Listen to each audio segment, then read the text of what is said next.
Saudi Arabia at magandang umaga po o hapon po dyan sa Pilipinas. Kamusta na po kayo mga ka-viewers and all my subscriber? Maraming salamat po sa suporta na binibigay niyo po sa ating pong amuting channel kay Rapix TV.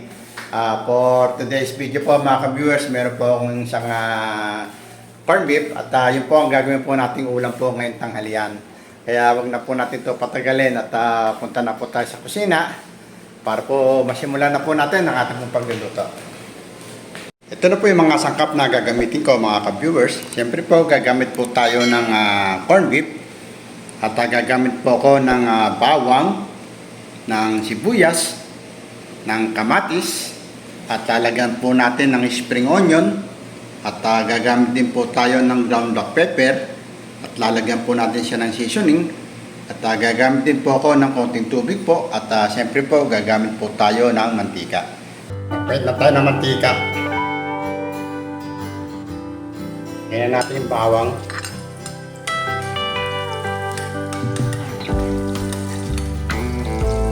Ngayon po natin yung sibuyas.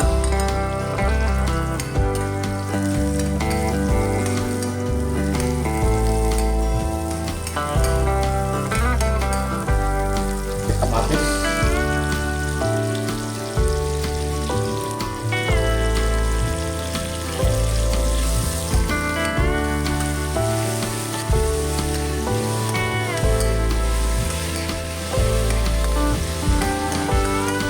Lagyan na po natin yung ground black pepper.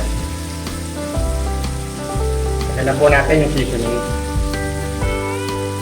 At lagyan na po natin yung corn beef.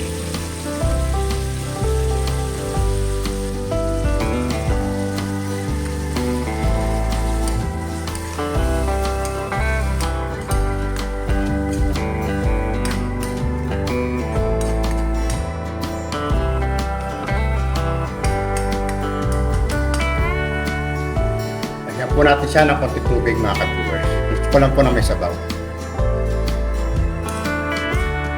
Tignan po muna natin mga ka-viewers kung ako po ay gagamit po ng asin.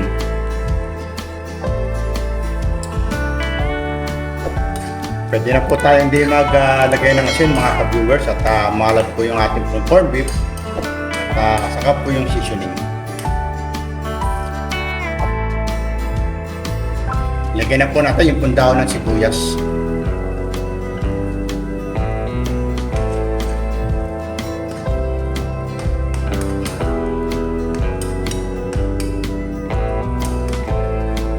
Takpan po muna natin mga ka-viewers at lutuin lang po natin ng ilang minuto.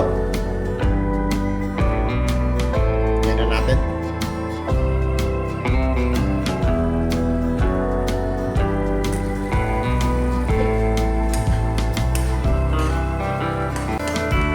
Okay na po mga ka-viewers, luto na po ang aking pong ulam po ngayong tanghalian.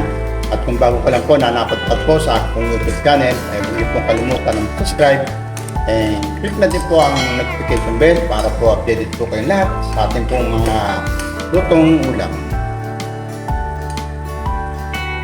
Ito na po ang finished product po natin mga ka-viewers, ang aking pong ulam po ngayong tanghalian, ang aking pong simple corn beef recipe.